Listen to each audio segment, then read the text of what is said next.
অযোধ্যা রাম মন্দির এতদিনে আমাদের অনেকেরই দেখা হয়ে গেছে, আমরা অনেকেই দর্শন করে এসেছি রামজিকে, অযোধ্যার রাম মন্দিরে রামজিকে।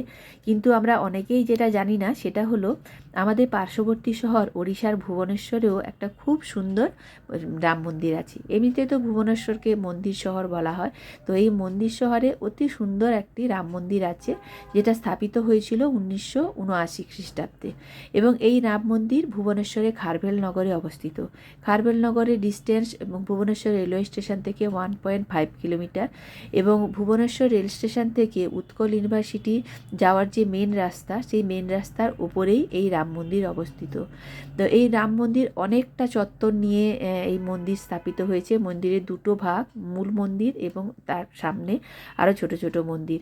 মূল মন্দিরে রাম সীতা লক্ষণের সঙ্গে সঙ্গে বজরংবলী এবং রাধাকৃষ্ণ অবস্থান করছেন।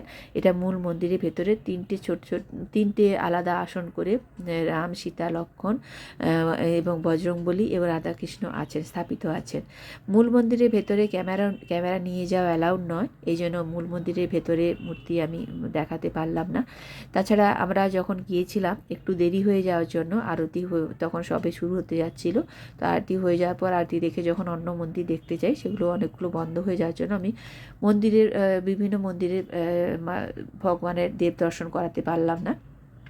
তো এখানে মূল মন্দিরের বাইরেও মহাদেব, গণেশজি, মাতা পার্বতী, লক্ষ্মী, এরকম আরও অনেকের ছোট ছোট মন্দিরও আছে।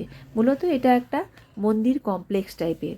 এখানে রাম সীতার সঙ্গে আরও অনেকেই অবস্থান করছেন। খুব সুন্দর, পরিষ্কার পরিচ্ছন্ন, নিট অ্যান্ড ক্লিন একটা পরিবেশ, এবং অনেকখানি চত্বর নিয়ে এই মন্দির অবস্থিত। মন্দির মোটামুটি সকালে 9টার মধ্যে খুলে যায় এবং রাত্রে 8:30টার দিকে বন্ধ হয়।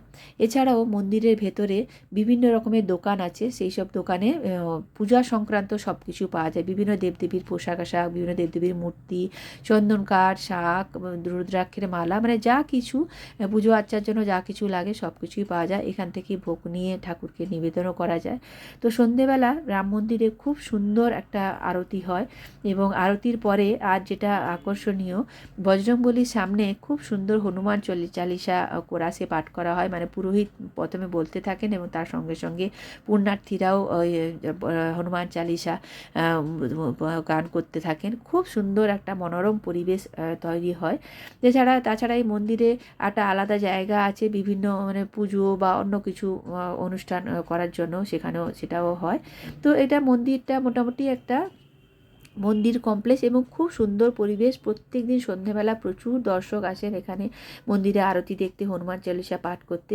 তাই নেক্সট বার ভুবনেশ্বর গেলে অবশ্যই দেখে আসবেন ভুবনেশ্বরের রাম মন্দির, খুব ভালো লাগবে।